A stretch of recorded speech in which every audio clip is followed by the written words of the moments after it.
Hari Om. Start with the prayer.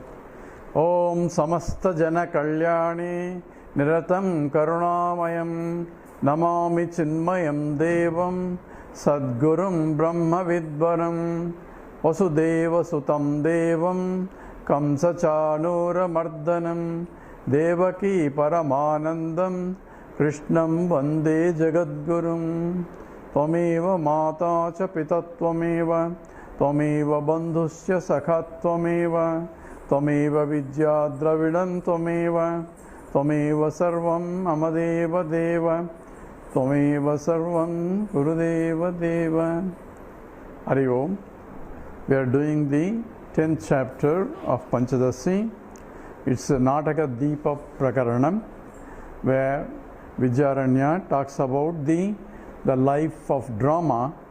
It's like the regular drama where there is a light, Deepam, and these lights are flooding the auditorium, and there is an audience, and also the owner of that auditorium is also there, and there is an artaki or a dancer on the stage, and she's dancing to the tune, and there is an orchestra going on.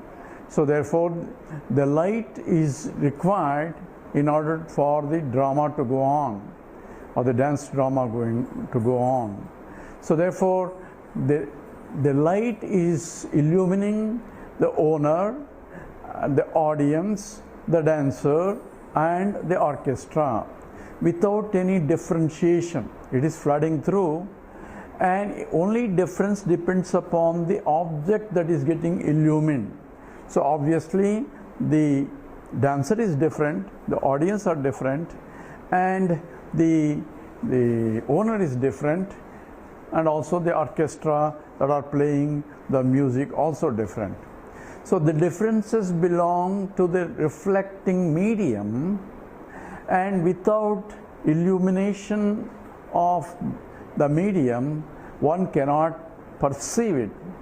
Therefore the perception or the knowledge can only take place in the presence of the light. And once the drama is over, each one has left the stage. The dancer has left, the audience also left, the orchestra of course left, and owner also packed his stuff and left. What's behind now? What is left behind is an empty stage, and there is no audience, no owner, no orchestra, no dancer, and the same light still illumining the absence of the owner, the audience, the orchestra and the dancer. So this is an analogy given where the Sakshi is like a lamp, like a light, because it's a light of consciousness in the presence of which I can become conscious of this varieties.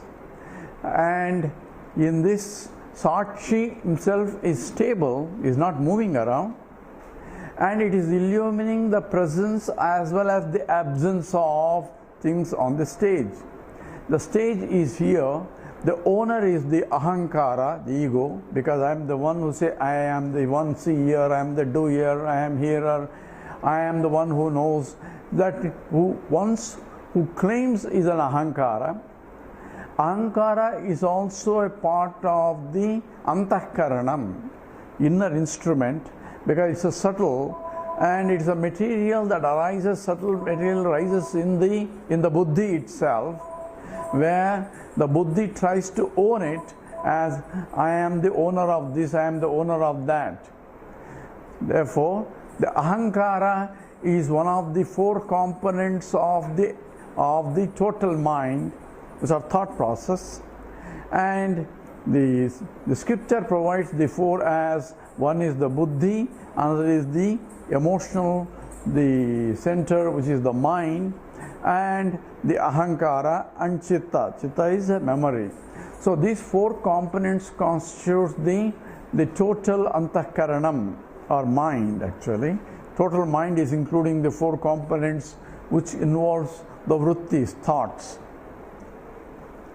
And the Sakshi illumines the the one who owns it is also another thought, is ego, ahankara, and the other things that are illumined illumines the buddhi and illumines the sense organs and also the sense objects. And in the process, when I perceive the world, the buddhi and sense organs go out and grasp the object, called bahivrutti. The thoughts are formed as the mind grasps the object, and mind grasps the object using the senses. Senses can only grasp the attributes of the object. Senses actually grasp only the reflected attributes of the object, because attributes belong to the object. You cannot remove the attributes from the object.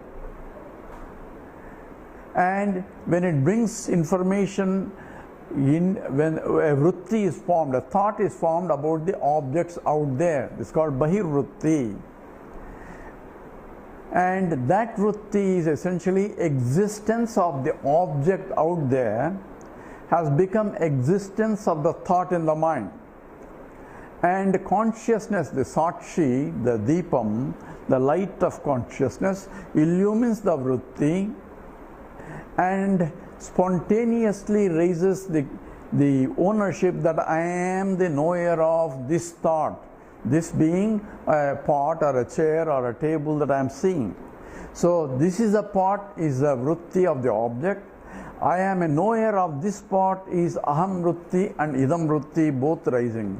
Idam vritti related to the idam, that is object of this that I am perceiving.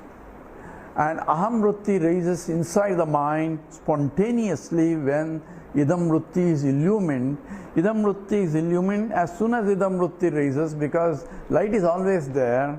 As soon as the thought rises in the mind, it gets illumined because the light is present all the time. And the object has subtle enough to reflect the light, and in the process it is revealed. So reflection of the consciousness itself is the revelation of the object, because when it gets reflected, it also becomes conscious, as though, so I am conscious of this thought, I am conscious of that thought, I am conscious of other thought that rise. Therefore, I am conscious of means I have a knowledge of this thought, that thought.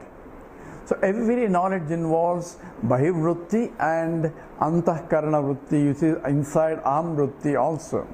There are internal thoughts also due to, like, I am happy. When I get happiness, I say I am happy, I am angry, I am in love. These are not related to the sense objects, but they arise spontaneously due to my reaction to the actions outside. This is also called internal perceptions. And in the process, I also the mind also conceives the space and the time too. That's what we're discussing in the 20th verse that we chant again. Nabhakyo nantara sakshi, nabhakyo nantara sakshi, buddhe desau hita ubhau, buddhe desau hita ubhau, buddhyad jasesha samshanto, buddhyad jasesha samshanto, yatra bhatyasti tatra saha, yatra bhatyasti tatra saha. Together. Nabhakya nantara sakshi, buddhi deshau hita ubhau, buddhyad jasesha samshanto, yatra bhatyasti tatra saha. So sakshi, neither bhakya na antara. It is neither inside or outside. It is actually illumining both inside and outside. And te ubhau deshe, it is there in the inside and outside also, outside and inside, or concepts of the buddhi, of the buddhi. So what is inside, not from the sakshi point. Sakshi doesn't have inside and outside, only with reference to this body. Buddhi is going out, gross body is Sthula Sariram. Buddhi is going out and we call it outside, and when it is inside the body, it called inside. It illumines both outside and inside. From the Sakshi point, there is neither inside nor outside. So it illumines Aseshaha without totally samshanto. When absorbed saha, when the buddhi goes into deep sleep state, all things are absorbed in that and illumines the absence of subject-object relationships also. So in the sushupti, in the deep sleep state, I am conscious of the absence of the subject-object duality, and subject-object duality is nothing but ignorance of subject-object. Therefore, I am conscious of the ignorance of everything, because everything belongs to thing which is related to the subject-object. So, in the deep sleep state, you say, I don't know anything. I don't know anything means I was there, but nothing was there for me to know, because no subject-object duality, which Mandukya calls it Kanchana Kamam Kamayata. There is no subject-object because there is no desire for anything. Only when I see something different from me, then I can say, I need that and I don't need that, etc.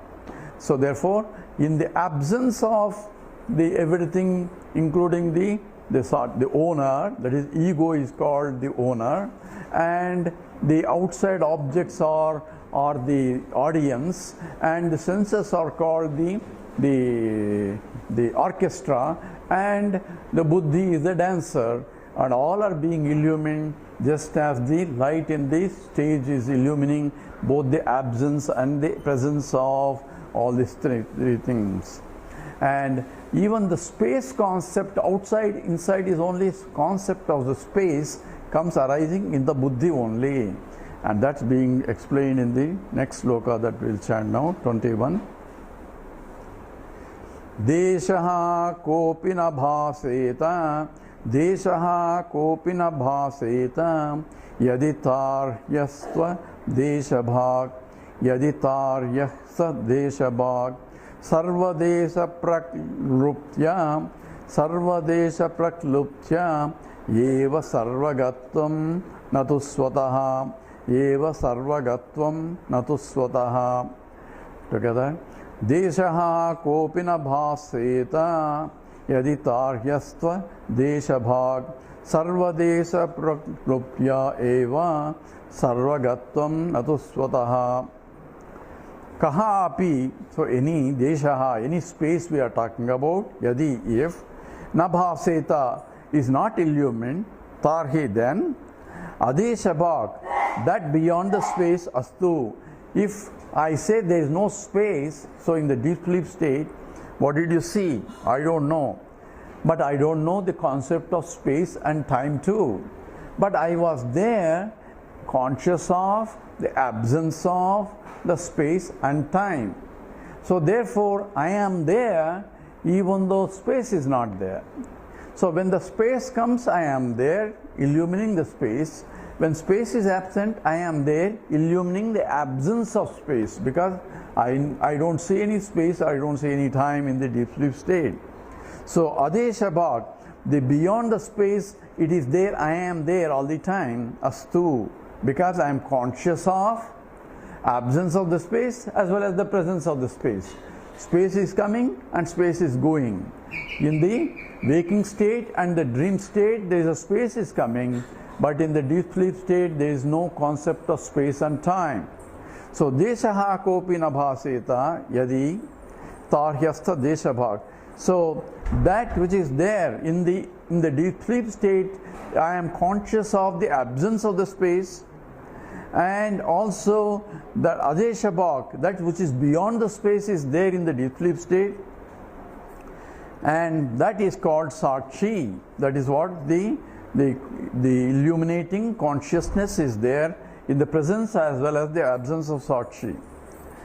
If space is there, it illumines the absence of space, and therefore it's called the omnipresent. So sarva desa Prakriti. It is beyond space and time and being associated also with space and time, and therefore it's called Sarvagataha. It pervades the whole space. So space is there, it is there. So where space is not there, it's also there. So absence and the presence of the space is being illumined by that consciousness that I am. So Sarvadesa Prakluptya, being associated with the total space, eva Sarvagatvam, the omnipresence of the space, Swataha, certainly, Natu, not otherwise. So when you say that consciousness pervades the whole space, because space itself is being in the illumination of the consciousness that I am, and therefore we say it is beyond the space, beyond the time, because the time and the space arises with the consciousness, because I am conscious of the space and I am conscious of the time. So both are in my consciousness, but consciousness is not in the space or in the time, and that has to be understood, that eva sarvagatvam, being omnipresent, swataha, certainly. Therefore when you say is sarvagata atma, so it says sarvagataha, is omnipresent, it is everywhere. When we say, it means only that it illumines the presence and absence of the space, and therefore I am beyond the space. So when you say transcendental meditation, people use the word transcendental meditation. Transcending what? Space and time only. How do I transcend the space? You are transcending that every time when you go to deep sleep state, you are in the transcendental meditation only. Only problem is I am not conscious of the absence and the presence of the space in the deep sleep state, or the absence of the space in the deep sleep state, because I am not I am not conscious of any divisions at all. But once I am awake, I am conscious of the space. So transcendental meditation should involve presence of the absence of veil in the space, that I am recognizing that I am the Sakshi and not Buddhi. It is a Buddhi concept only comes with the space also. So transcendental meditation is not going to deep sleep state, but it is as though recognizing that I am beyond the space and time, well still in the space and time. That's a real transcendental meditation. That requires viveka. Viveka means a discriminative intellect to recognize that I am a Sakshi, which is nothing to do with the space and time. It's beyond the space and time. That recognition and abiding in the knowledge that I am a Sakshi is transcendental meditation. Any other transcendental meditation is absence of thoughts is not a transcendental meditation. It's because absence of the thought occurs in the deep sleep state also. Now we will do 22. Antar bahirva sarvam va, antar bahirva sarvam va, yam desham parikalpayet, yam desham parikalpayet, buddhistadesagah sakshi, buddhistadesagah sakshi, tatha vastushu yojanat, tatha vastushu yojanat. Together. Antar bahirva sarvam va, yam desham parikalpayet, buddhistadesagah sakshi, tatha vastushu yojanat. So buddhi antar bahirva sarvava, either inside means the inner perceptions inside the buddhi, that is like I am happy, I am angry, I am in love, jealousies, all those emotions are in the antahkaranam without involving any sense input. So they are called antar, and also ownership, that I know this, I know that, I know this, all that I am thought is also inside the buddhi. So buddhi antar or bahiva. Bahi means it's going out and perceiving this object, that object, in the formation of vritti from the objects outside. So antarva bahirva. Sarvamba, everything, whether the presence or the absence, in the deep sleep state, the buddhi is folded but the experience of the absence of the buddhi is recorded in that as the absence of the subject-object duality.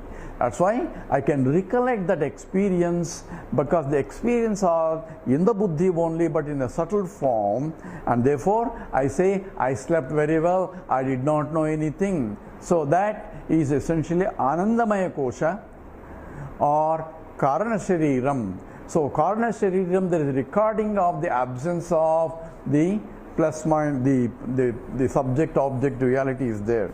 So Antar Bahirva Sarvamba Yam Desham Parikalpaye. So the imagination of space is done by the buddhi only. So is there really space or not?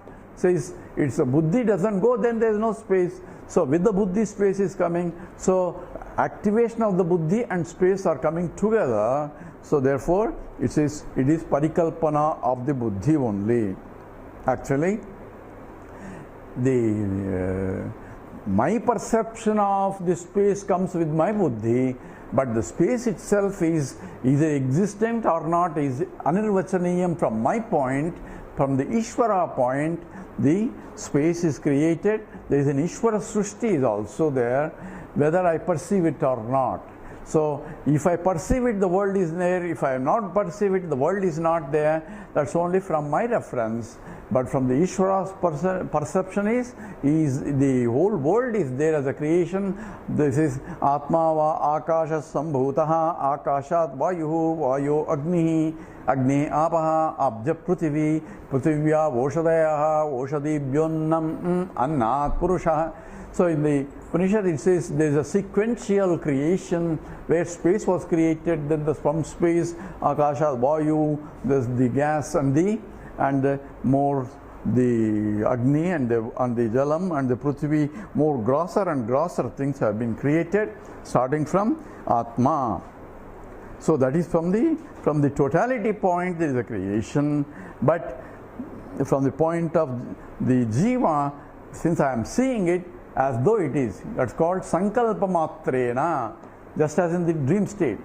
In the dream state, how the creation occurs? Does the creation first occurs from the space first, then the Vayu, then Agni, then Apaha? We don't see all that. I find myself in the space, in the creation of the world itself.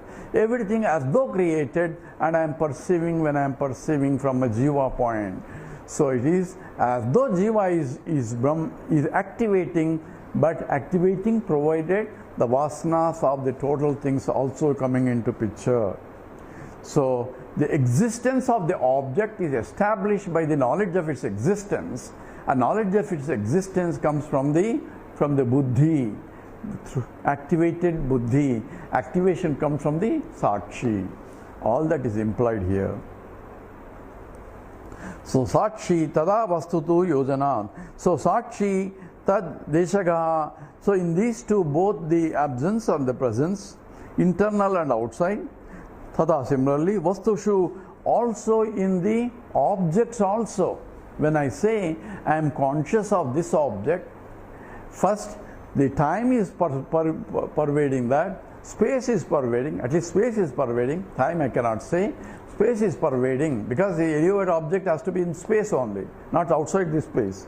And space pervades the object also, because there has to be in the pot, there is a space, outside the pot in the space, and in the walls also there has to be space. So walls also in the space only. So therefore space pervades everything, and I am pervading the space also because I am conscious of the space. The space is rising in my buddhi only. So therefore sakshi tada vastushu, all objects are also, but objects are different from the space. Pot is different from the space, even though space pervades the pot. How can that be? Says that's possible only because objects are also coming through the Brahman only, that is Atma. Atma is nothing but Sakshi, and for that only Vedanta becomes a Pramana. So because everything is nothing but he himself became many. So therefore becoming many involves the creation of different objects also. So Tatha Vastushu. Tatha Vastushu comes from even in the objects also, the consciousness pervades, space pervades, therefore consciousness also pervades. Yojayet. So that has to be contemplate, one has to use viveka to find out that I am a Sakshi, I pervade the space, and space is pervading the whole universe, therefore I am pervading the whole universe. And space is supported by me, because without me there cannot be space. Therefore I support space, and space is supporting everything, therefore I support everything also. So the whole universe is from me, raising in me, sustained by me, and go back into me. That's what is Brahman is. Yatova imani bhutani jayante ena jatani jivanti yat prayamta visham vishanti tad vijnasasva tad brahmeti. So the whole universe is raising from me, sustained by me, and go back into me. And that's what essentially has to be recognized by the Sakshi. We'll do 23. Yajyat rupadi kalpayet Yajyat rupadi kalpayet Bujjatat tat prakashayan Bujjat tat prakashayan Tasya tasya bhavet sakshi Tasya tasya bhavet sakshi Swato vak bujja gocharaha Swato vak bujja gocharaha. So, together, Yajyat rupadi kalpayet Bujjat tat prakashayan Tasya tasya bhavet sakshi Swato vak bujja gocharaha. Swataha. Swataha means here by itself, that is the witness. Vak buddhi agocharaha. It's beyond the speech and the mind. Buddhi cannot grasp the Sakshi, neither speech can grasp the object, the Sakshi also. So it means I cannot speak about it, I cannot intellectually conceptualize the Sakshi, agocharaha. Buddhya, by the intellect, yajyat, whatever, rupa adi, the attributes of the object, etc., kalpet, imagine, projected, tat, in that, all that, prakashayam, it is illumines, tasya, in that object, sakshi bhaved, sakshi is there. So how am I going to know here? Here it's the important statement of the Vedanta is specified here. Yajyat rupadi kalpayet. So tat prakashayam, tasya bhaved sakshi, swataha vak bujja gocharaha. By itself I cannot see the Sakshi. How am I going to know Sakshi? You cannot know Sakshi. Why? Because when I say I am a knower of Sakshi, Sakshi is only a known and I am a knower. I am a subject and Sakshi is an object.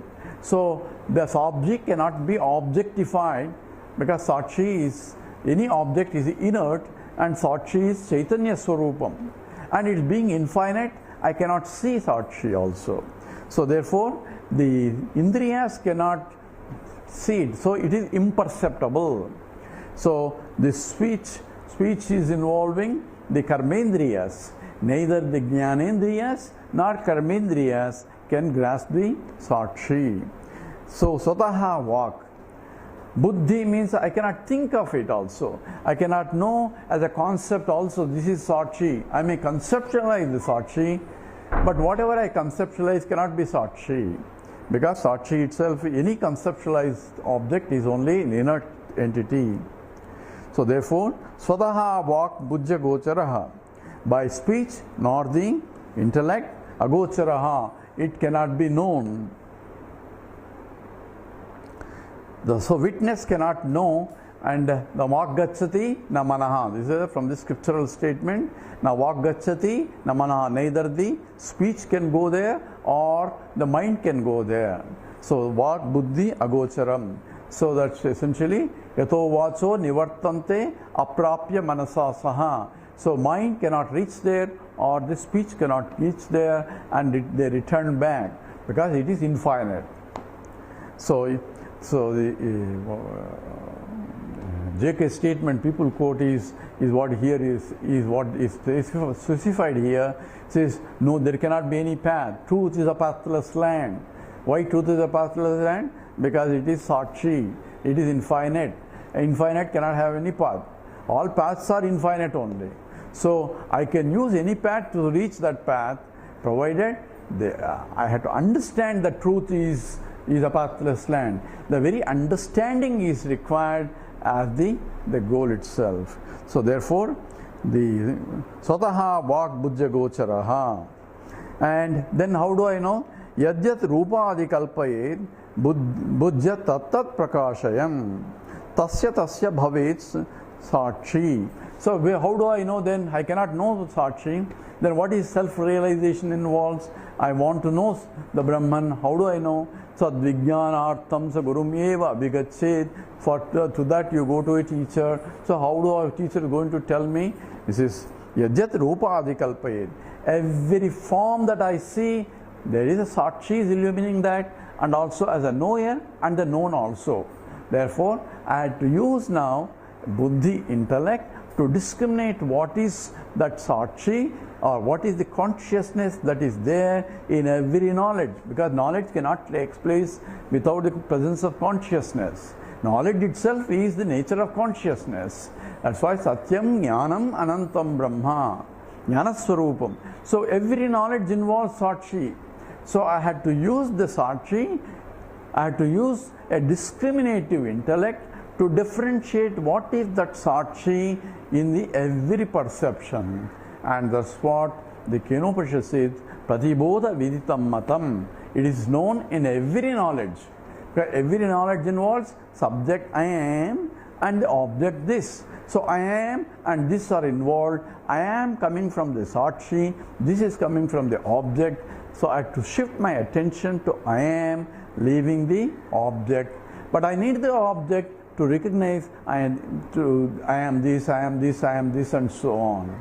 So this is it's a very subtle inquiry is required using the buddhi, and what exactly self-realization involves, we'll talk about it in the next talk. With this we stop here. Om Purnamada Purnamidam Purnat Purnamudachyate Purnasya Purnamadaya Purnameva Vasishyate. Om Shanti Shanti Shanti. Harihi Om Sri Gurubhyo Namaha. Harihi Om.